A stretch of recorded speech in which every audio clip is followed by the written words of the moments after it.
iPhone 11 ini sudah turun ya harganya, secondnya sekarang di 5,9 juta. Untuk versi barunya iBox itu 7,9 juta. Apa saja sih yang menarik dari iPhone 11 ini, kelebihan dan kekurangannya di tahun 2022 ini? So ini adalah my full review iPhone 11 by Dewi Gadget.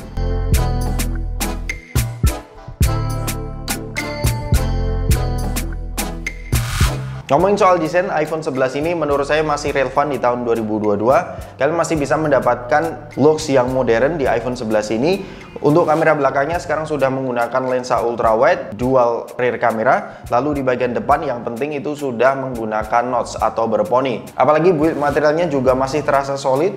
Framenya terbuat dari aluminium. Lalu bagian depan dan belakang jelas menggunakan bahan kaca ya. Jadi secara gengsi iPhone 11 ini masih dapat di tahun 2022 ini. Tapi kalau kita melihat lebih dalam lagi, untuk displaynya ini masih 6,1 inci, bezelnya juga tebal, resolusinya ini belum Full HD melainkan HD biasa. Lalu panel yang digunakan itu adalah Liquid Retina display ya. Sebenarnya ini adalah bahasa marketing dari Apple. Aslinya ini menggunakan IPS display. Sebenarnya saya tidak ada komplain yang berarti menggunakan iPhone 11 untuk konsumsi multimedia. Meskipun ini HD, ini masih oke bagi kebanyakan orang. Tapi memang untuk preview foto saya cukup notice ya kadang-kadang karena ini belum Full HD. Jadi untuk masalah pixel density-nya di iPhone 11 ini tidak serapat Full HD. Jadi untuk skenario tertentu memang agak notice. Kalau kalian bandingkan ya agak notice. Tapi kalau tidak bandingkan untuk keperluan sehari-hari, bagi kebanyakan orang iPhone 11 ini untuk layarnya sudah lebih dari cukup. Dan satu lagi, iPhone 11 ini belum ada refresh rate 120Hz atau 90Hz ya seperti Android. Tapi secara experience iPhone 11 dengan 60Hz-nya menurut saya ini adalah layar dengan 60Hz paling smooth ya. Dari keterbatasan iPhone 11 dari sektor layar yang tersebut, kalian bisa mendapatkan dua keuntungan ya. Yang pertama adalah dari segi ukurannya, ini sudah lebih dari cukup ya untuk bermain game ya di 6,1 incinya. Lalu yang kedua, responsivitas layar dari iPhone 11 ini sungguh luar biasa. Bagi teman-teman yang suka bermain game, responsivitas dari iPhone 11 ini sangat bisa diandalkan ya. Bahkan saya menggunakan HP dengan refresh rate tinggi dan sampling rate tinggi, pengalaman menggunakan iPhone 11 ini untuk masalah gaming sungguh luar biasa. Kemudian dari segi performanya, iPhone 11 ini menggunakan A13 Bionic dengan RAM 4GB dan baterainya itu 3110 mAh. Secara spesifikasi memang nggak mind blowing seperti Android ya, yang mereka menggembor-gemborkan RAM 8GB, RAM 12GB. Bukan dari situ iPhone bekerja. Mereka tidak hanya fokus pada prosesornya, tapi juga optimalisasinya.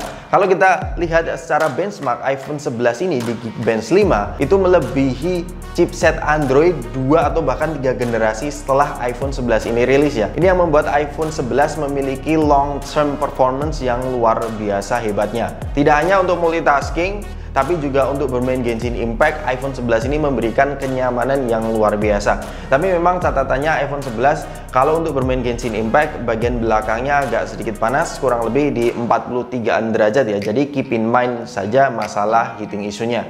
Kemudian untuk sektor baterainya, kapasitasnya 3110 mAh. Kemarin saya sudah tanya di Instagram saya, bagi teman-teman yang menggunakan iPhone 11, baterainya gimana? Dan mereka ada yang jawab, irit kok bang. Dan ada satu yang menjawab, boros, perlu 2 kali ngecas. Kalau untuk pemakaian saya pribadi, untuk mode WiFi, itu menurut saya cukup awet ya. Screen on top-nya bisa kisaran 4-5 jam dan sisanya di 40%. Untuk pengguna casual biasa menurut saya sudah cukup, tapi kalau teman-teman pengguna yang berat mungkin iPhone 11 dirasa kurang. Yang menurut saya kurang dari iPhone 11 adalah waktu pengecasannya yang lebih lama dari yang saya pikir ya. Ini butuh waktu 1,5 jam. Ini sudah mendukung 18 watt, tapi saya kan biasanya menggunakan Android ya, saya gunain Android ya, yang biasanya kurang dari 1 jam atau bahkan 1 jam pas lah, 1 jam lebih sedikit lah. Ini yang membuat saya kurang begitu puas dengan waktu pengecasannya iPhone 11. Kemudian dari segi softwarenya, iPhone 11 ini bisa sampai 2024 atau bahkan prediksinya bisa sampai 2025. Untuk long term use, ini softwarenya benar-benar secara update, ini benar-benar terjamin ya iPhone. Lalu secara ekosistem juga bisa dibilang sangat nyaman bagi teman-teman yang memiliki produk-produknya Apple, sehingga bisa memudahkan kerjaan kalian. Tapi yang nggak sesempurna itu ya secara software, memang ada beberapa catatan yang perlu kalian perhatikan. Yang pertama, iPhone itu tidak open source seperti Android, jadi kurang begitu fleksibel. Lalu yang kedua adalah mereka membatasi, sorry guys, ada motor. Oke lanjut. mereka membatasi software update-nya ya. Salah satunya adalah fitur night mode-nya. Itu sudah eksklusif di iPhone 12 series. Memang kita sebagai customer untuk mendapatkan fitur night mode di semua lensanya harus upgrade ke iPhone 12.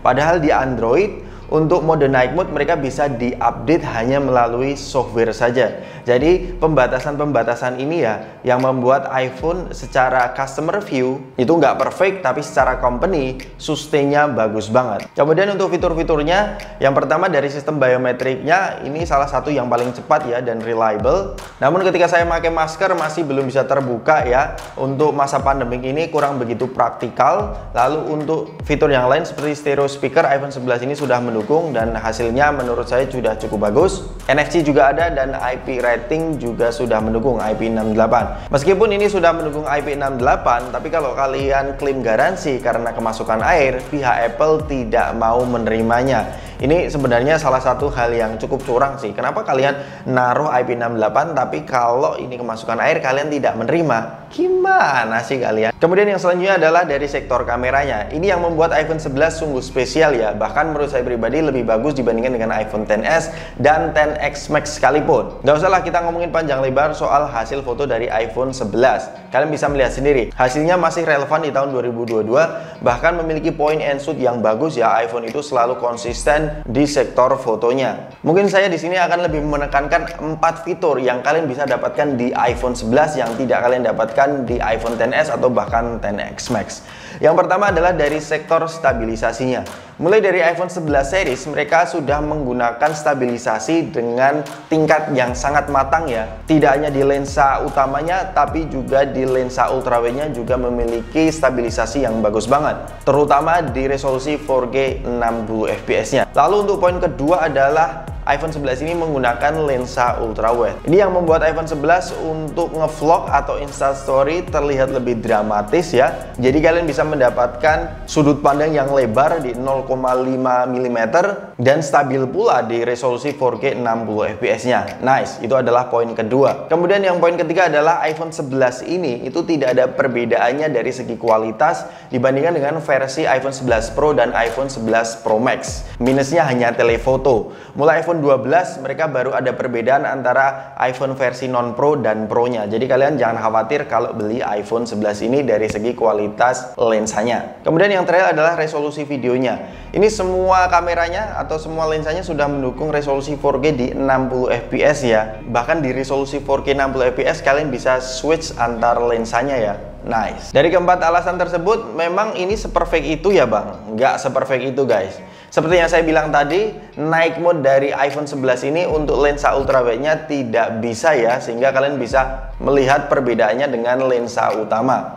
Alright, itu tadi adalah review iPhone 11 dari Dewi Gadget. Memang dari semua keterbatasan yang dimiliki oleh iPhone 11 yang tidak mendukung 5G, lalu portnya masih Lightning port, ngecasnya juga terbilang lama, dan boxnya yang versi resminya itu juga ikut menipis ya. Jadi kalian harus pergi beli secara terpisah untuk chargingnya. Tapi memang dari segi foto, video, dan performanya iPhone 11 masih sangat relevan di tahun 2022. Nanti kita akan versuskan iPhone 11 dan Samsung Galaxy S20 FE versi Snapdragon dengan harga yang mirip-mirip. Stay tune di channel Dewi Gadget, akan tayang versusnya hari Minggu besok. Sampai ketemu di video selanjutnya.